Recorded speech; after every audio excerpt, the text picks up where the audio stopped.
You have been working a long time. Yeah. There's a picture of you that I'm just going to ask you what's happening here. You're jumping rope, I think. This is the picture that I saw. Is this you just exercising, or what is that? Gosh, that is just, that's not me, okay? Let's just say that's not me. Yeah, but it is. I don't know. It is, and you must explain. I think, you know, back in the 80s when I first started working as an actor, aerobics was popular and everything. And, sure. And short shorts, as you can see, the ever so flattering short shorts. And I guess we were doing a photo shoot for something. I don't remember actually, you know, how does Bryan Cranston stay in shape? You know, and it's like, I can jump. My name is Bryan.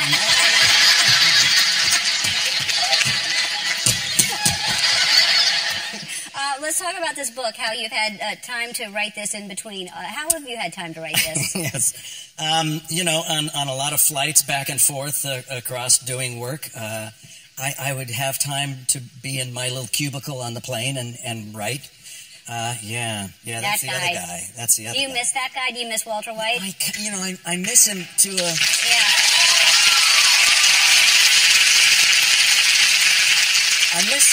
I miss the experience of playing him and being around all those great people for 6 years.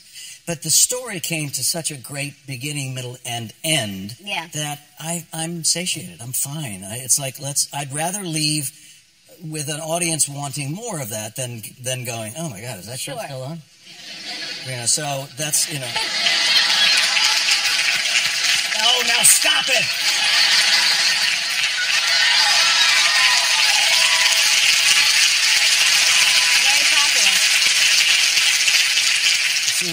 This is Bryan. This is Tidy Whitey Week. Yeah, it is.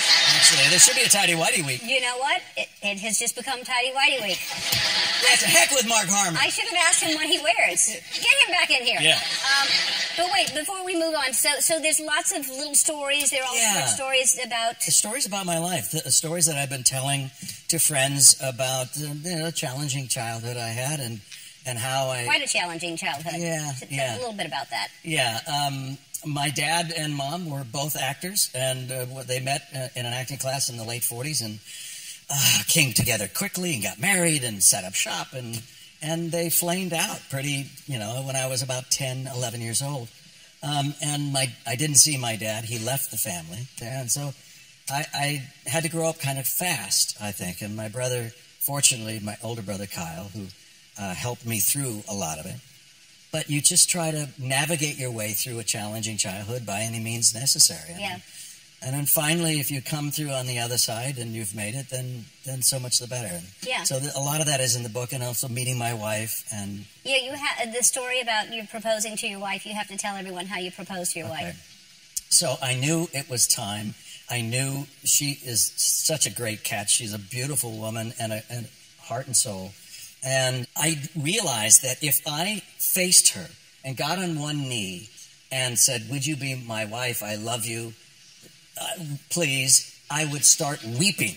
And I wouldn't be able to get the words out. So I had to figure out a way where she was not looking at me when I was asking her to marry me. Now, how do you do that? And it occurred to me when I was in the shower one time, and I looked down, there's the bathtub, and I went, we take a bath together. How romantic. Okay, so we're up at this cabin. I get a bubble bath. I get champagne. And it was New Year's Day, so it made sense there might be champagne celebrating. So there's champagne, and there's bubble bath. I had some light music on. And I was going to get in first, then she was here, and we're both facing the same direction, right? So, and then I would ask her to marry me.